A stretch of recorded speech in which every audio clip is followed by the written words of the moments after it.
We're in a clickbait world, and everybody is trying to, figure out how to gather attention. Look at the news cycle; it's everywhere around us, and so it makes perfect sense that people would feel that way.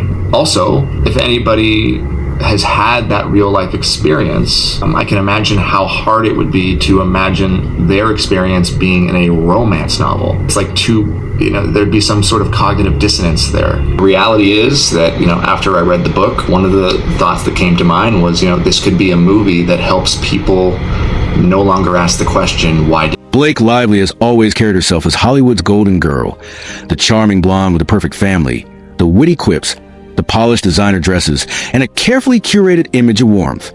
She's been marketed for years as the woman who has it all: beauty, success, and empathy. The mom who can juggle acting, business, and philanthropy with equal grace. And when she speaks, it's usually about positivity, kindness, and empowerment. She's the kind of celebrity magazines love to describe as America's sweetheart with a conscience. So when Blake began talking about her passion for women's safety and empowerment, it wasn't surprising. It fit perfectly into the brand. Her words sounded noble. She wanted to stand up for women, to speak for those who have been silenced, to be the voice for those who face harm or discrimination in the industry. She said she cared deeply about the way women were treated on film sets, that she had witnessed inappropriate conduct, disrespect, and a culture that still didn't protect women the way it should. And then came the lawsuit. It sounded heroic at first. Blake Lively, one of the industry's most prominent actresses, stepping up legally not just for herself but for other women, to take a stand against misconduct in Hollywood. That's how her team framed it. She wasn't doing it just for money. She was doing it for us, for women everywhere. That's what the initial statements implied. The media picked it up. Fans applauded. There were words like brave, courageous, and important. But the deeper you look into that lawsuit, the harder it becomes to find the heroic part. Because when the court documents were unsealed, something didn't line up. The damages Blake was demanding, the money she was asking for, had very little to do with what she allegedly experienced on set. She wasn't asking for compensation tied directly to the misconduct she described. She wasn't asking for emotional damages from harassment or therapy costs, or even lost wages from a project she'd had to abandon because of trauma. Instead, Blake was asking for a staggering $650 million in damages. Yes, $650 million. And the reason? She claimed her reputation had been destroyed. That the fallout from this film, the criticism, the online backlash, the PR disasters, had tanked her businesses, hurt her image, cost her future acting roles, and wiped out her potential as a producer and entrepreneur. It wasn't about safety anymore. It wasn't about standing up for women. It was about lost brand value, about her empire. Her lawsuit framed her as a victim not just of bad behavior, but of bad press. She blamed others, the production company, the PR team, and even her co-star, for destroying her good name. She tied in her beverage company, her hair care line, and every misendorsement as proof of how the damage had spread. But when you start to examine the actual context, the picture begins to warp. Because here's the truth. The storm that blew up around Blake Lively didn't start with her. It started with Colleen Hoover. If you've been anywhere near Book Talk or BookTube, you know Colleen Hoover. She's one of the most commercially successful romance authors in the world. Her books sell millions, especially to young adults. But Hoover's writing has always divided readers. Some call her raw and emotional. Others say her stories romanticize abuse. The flashpoint came when Hoover decided to release an adult coloring book based on her hit novel It Ends With Us, a story about domestic violence, trauma, and breaking generational cycles of abuse. Asterisk, a coloring book. Yes, a literal color inside the lines tie into a novel about a woman escaping an abusive relationship. The backlash was immediate and brutal. Readers were horrified. Survivors spoke out. Critics called it tone-deaf, exploitative, and revolting. How can you profit off pain, they asked. How do you turn domestic violence into a coloring activity? Under the pressure, Hoover apologized and pulled the project. But the damage was done. The conversation had shifted. Suddenly, her whole brand was under a microscope. Her work, people argued, glamorized abuse. Her male leads were controlling, violent, or manipulative, yet somehow still irresistible. Her female characters were fragile, forgiving, unable to see red flags.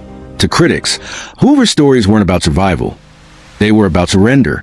And when It Ends With Us was adapted into a film, the same accusations followed it like a shadow. Fans were wary.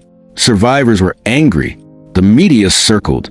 The tagline for the film, Sometimes the one who loves you hurts you the most was seen as dangerously romanticizing the very thing the story was supposed to condemn. It blurred the line between passion and pain. So by the time Blake Lively and Justin Baldoni stepped onto that set, the controversy had already detonated. The story wasn't just another romantic drama. It was a minefield. And that minefield was about to blow up in Blake's face. During the film's promotion, every interview, every headline, every quote mattered.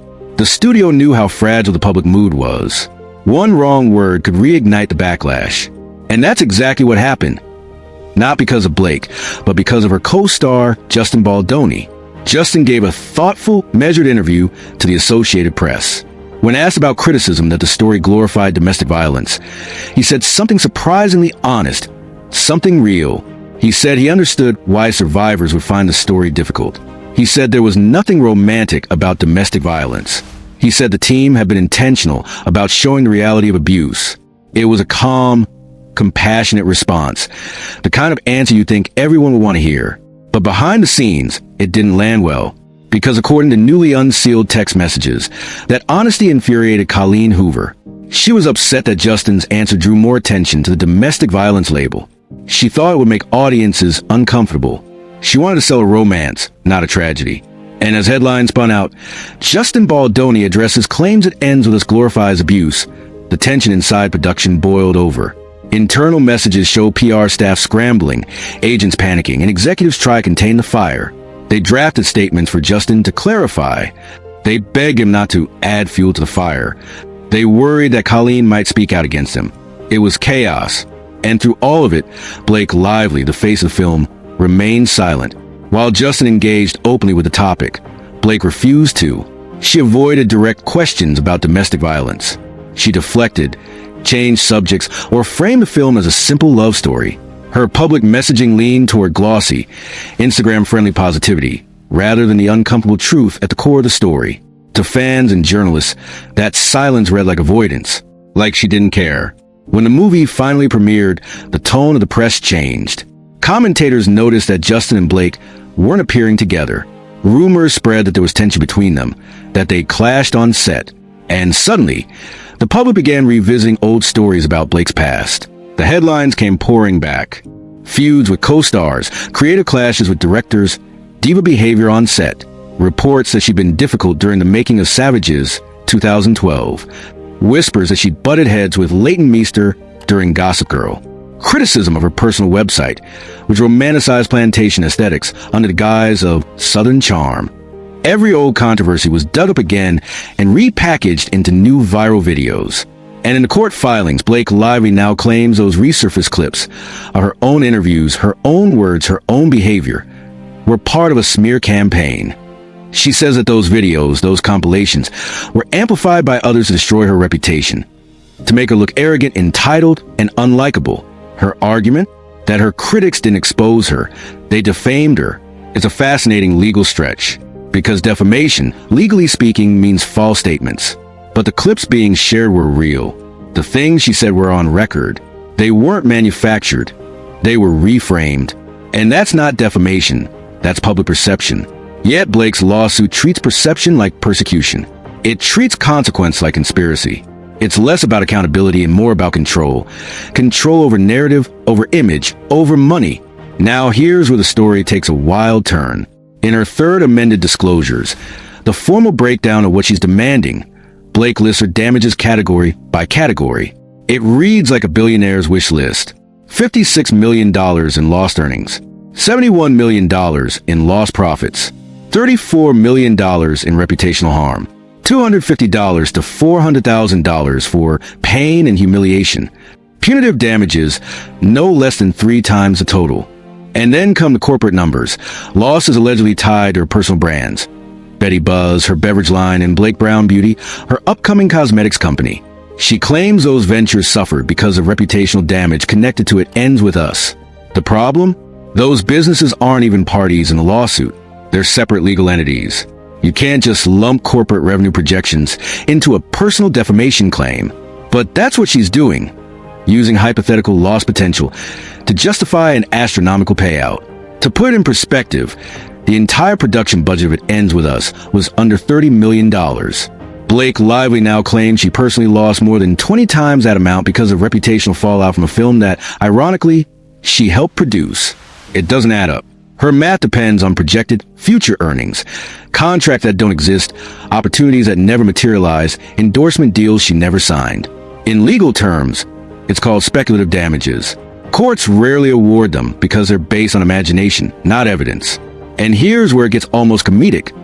Blake argues she lost $17 million in acting jobs between 2024 and 2025.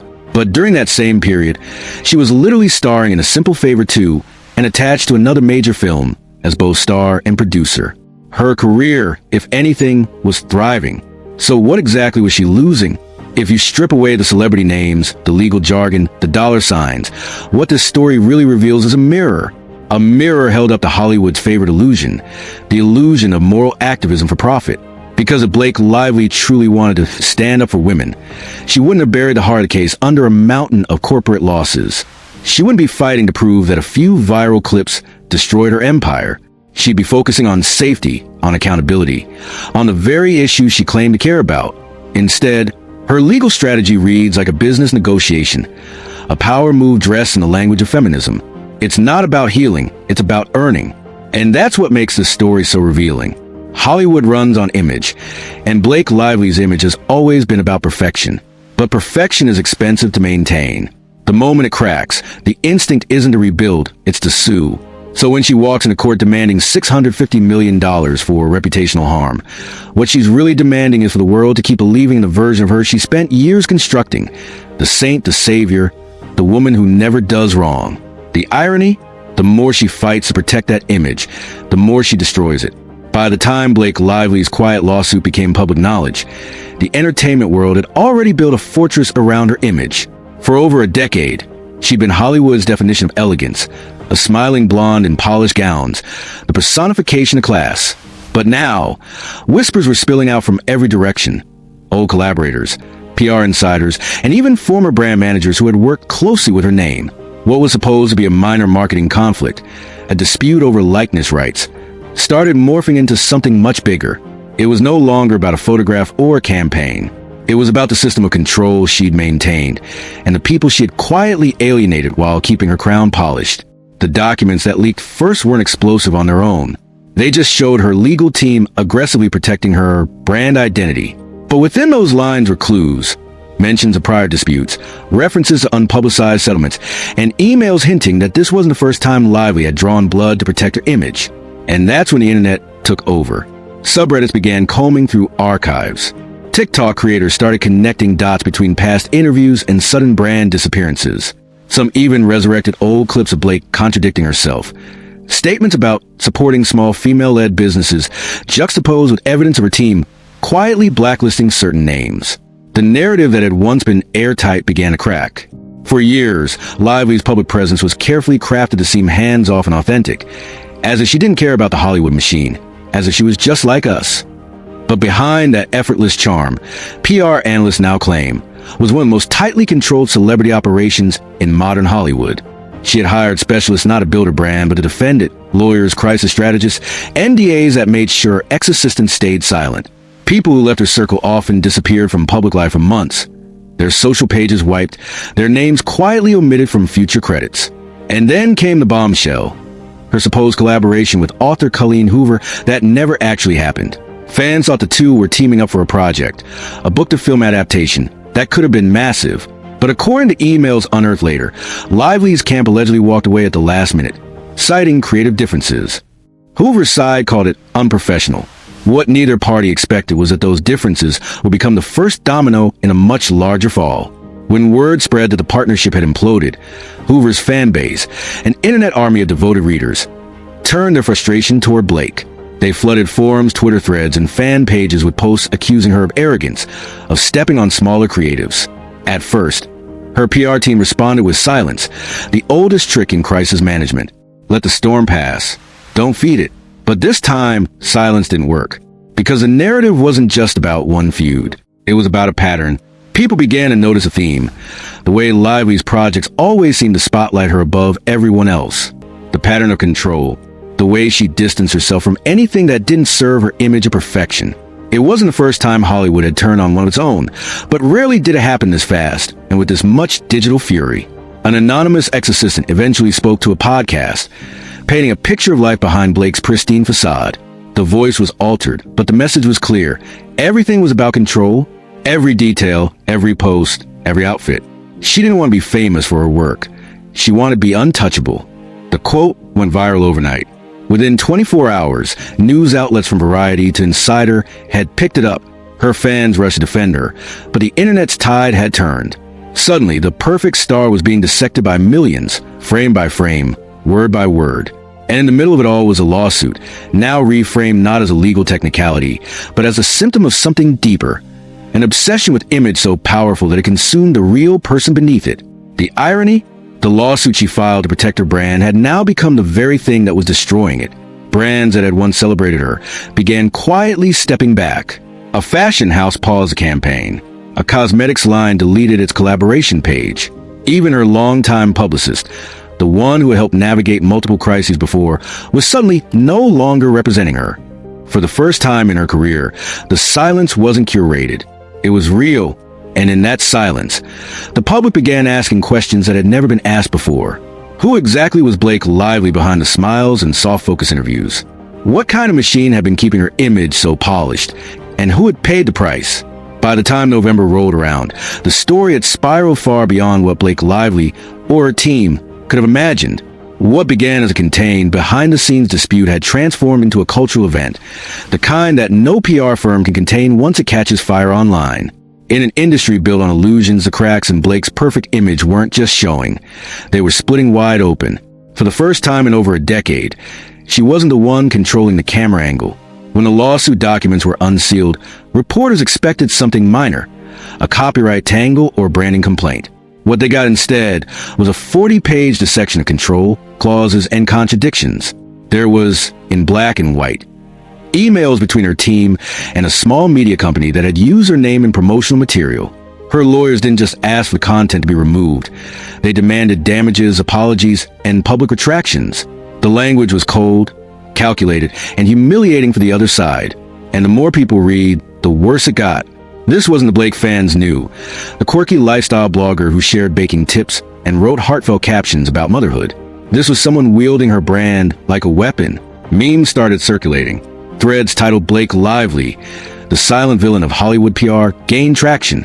People began revisiting her interviews, catching subtle moments of tension. The way co-stars looked at her during press tours, or how directors seemed overly cautious when discussing her. It was subtle, but now that the curtain had dropped, everyone could see it. Inside Hollywood, the reaction was swift but quiet. Studios don't like mess. They don't like unpredictability. And above all, they don't like bad press. Two projects she'd been attached to suddenly went on pause. A streaming giant removed her name from an upcoming adaptation's promotional page. And even though no one said it publicly, insiders whispered the same thing. She's radioactive right now. It's not that Hollywood had turned on her out of morality. It never does. It was about money, about optics, about the fact that a single headline could tank an entire campaign. And that's what made it so painful for her. She wasn't being canceled by activists or trolls. She was being quietly erased by the very industry she'd worked so hard to dominate. Her crisis team tried everything. They arranged exclusive interviews with friendly outlets, hoping to humanize her. They released statements emphasizing her philanthropy. One article, clearly planted, even described her as a misunderstood perfectionist in a world that punishes women for ambition. But the internet didn't buy it. Not this time. For years, fans have been told that every celebrity misstep was just a misunderstanding, that parasocial loyalty could be weaponized into forgiveness. But this time, the audience felt duped. They'd seen the receipts, the contracts, the tone of those emails. The carefully curated image of the wholesome star who bakes pies and stays out of drama couldn't survive in a world that now had screenshots, podcasts, and entire YouTube channels dedicated to truth-telling. The narrative was no longer hers to shape. The Colleen Hoover situation reemerged in headlines as people drew parallels. When the author's fan base re-entered the conversation, they didn't come quietly. Hoover supporters launched a coordinated social media campaign highlighting the arrogance of celebrities who think they can bully creatives. They dug up old interviews where Lively spoke about empowering other women, contrasting them with her alleged behind-the-scenes actions. The hypocrisy was too poetic for the internet to ignore. A single viral tweet summed it up best. Blake Lively said she supports women unless they have a pen. It spread like wildfire. Millions of views in 24 hours. For the first time, Blake's name wasn't trending for her fashion, her family, or her films.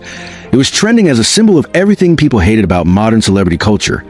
The obsession with image, the lack of accountability, the polished perfection hiding rot beneath. Then came the moment that made headlines around the world. Ryan Reynolds, her husband, her partner in brand building, and Hollywood's golden boy, quietly unfollowed several joint business pages they'd built together. The move was small, silent, and deliberate, and it spoke volumes. Entertainment blogs went feral. Speculation exploded. Was he distancing himself? Was there trouble behind the scenes? Was their perfect couple act finally cracking too? Neither of them said a word, but the absence of denial said more than any interview could. By now, YouTube analysts and cultural commentators were dissecting every stage of the scandal. One channel called it the fall of the last Hollywood goddess. Another dubbed her the algorithm's favorite illusion. They weren't just talking about Blake anymore. They were talking about what she represented. A system where image matters more than reality, where every authentic moment is a calculated move, and where perfection is a brand that inevitably collapses under its own weight. The irony? Her lawsuit, meant to control her narrative, had instead unleashed her downfall. By late December, Blake Lively disappeared. No Instagram posts, no red carpets, no appearances, just absence. Rumors circulated that she had retreated to a private estate, cutting off most of her team. One insider claimed she was reevaluating her relationship with fame. Another said she was angry at how fast everyone turned. But the truth, as always, was simpler and sadder. The illusion she had built, the golden image that had protected her for so long, had finally broken. And once it was gone, there was no getting it back. Silence. That's how it began. And for a while, that's how it stayed. After months of headlines, analysis, and outrage, Blake Lively simply vanished. No new posts, no interviews, no updates. Her world went dark, and the industry that had once orbited around her moved on without hesitation. For Hollywood, it was business as usual, one fallen idol replaced by another rising face.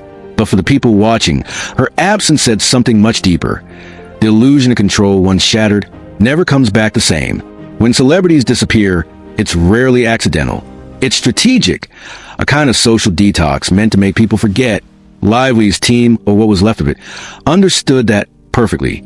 They pulled every remaining endorsement, canceled her appearances, and quietly instructed the press to refer to her ongoing personal time. For a while, it worked. The outrage machine found new targets. Scandals have short shelf lives, and the public's attention span is even shorter. But something unexpected happened. The silence began to backfire, because when you build an image that depends entirely on being seen, on being flawless, admired, and present, absence feels like guilt. People began to speculate that she wasn't just regrouping, she was hiding. And in that void, others started to tell her story for her. Podcasts dissected her downfall like a modern fable. YouTube essays titled The Myth of Blake Lively gained millions of views. Journalists called it a case study in PR self-destruction. One investigative thread went viral for connecting her brand's entire trajectory, from a wholesome image of Gossip Girl fame to the carefully orchestrated domestic goddess aesthetic of her lifestyle ventures. It wasn't just about her fall. It was about how much of her rise had been constructed. She hadn't just been a celebrity. She'd been a brand architecture, built, monetized, and defended like a corporation. And once that illusion collapsed, what was left wasn't a villain. It was a vacuum. By spring, whispers started again. A new film deal, a possible documentary, a foundation launch. But something was different this time. There were no glossy photo shoots, no carefully curated statements. Just an understated message posted to her official page after months of silence. I've learned that sometimes you have to lose everything you built to find out what was real. It was vague, emotional, human, and for the first time, it didn't sound like it had been written by a PR team. The post racked up millions of likes in hours. But not all of them were forgiving. The comments were split, half supportive, half skeptical. Because here's the truth. Once the curtain has been pulled back, people never see you the same way again. Insiders say that Blake started to rebuild from the ground up. Fewer brand partnerships, fewer scripted appearances, and a sharper focus on production and directing. She wanted control again, but this time not through manipulation, through creation. She began quietly funding indie projects, particularly women-led films. It wasn't flashy, it wasn't viral, but it was real. And yet, even as she tried to write a new chapter, the shadow of her past image lingered. Every move was scrutinized, every collaboration examined for hidden motives, every public appearance framed as a comeback attempt. The same audience that once worshipped her perfection now demanded authenticity, but also refused to believe it when they saw it. That's the paradox of modern fame. People want to see you fall, but they don't want to let you rise. Hollywood took notes. Behind closed doors, publicists began rethinking the old formulas, the perfect family branding, the lifestyle facades, the overly curated authenticity. The Blake Lively case had proven something terrifying to the industry. Perfection no longer sells. Audiences crave flaws now, real ones. They want transparency, even if it's messy, because the age of the flawless celebrity is over. What replaced it is far more dangerous, the age of performative real. And in that new world, Blake's downfall wasn't a fluke. It was inevitable. Months later, she was spotted at a film festival, not as a red carpet centerpiece, but as a quiet producer on the sidelines. No stylist in sight, minimal makeup, just a notebook in hand. When asked by a journalist how she felt about the rebirth narrative, she smiled. The same old media-trained smile, but softer this time. "I'm not trying to rebuild what I lost," she said. "I'm just trying to exist without pretending." It wasn't defiance. It was exhaustion. And maybe, for the first time in her career, honesty. The camera's shutters clicked, but she didn't pose. She just walked off, disappearing into a crowd of people who, for once, weren't there for her. Blake Lively's story isn't about one woman's scandal. It's about the machinery of fame, the endless pressure to curate, to control, to dominate every narrative. It's about how the pursuit of perfection can hollow out the person behind it. And maybe that's a quiet tragedy of it all. In trying so hard to protect her image, she ended up destroying it. And in that destruction, finally found the truth she'd been hiding from all along. Because fame doesn't break people. It just shows who is already cracking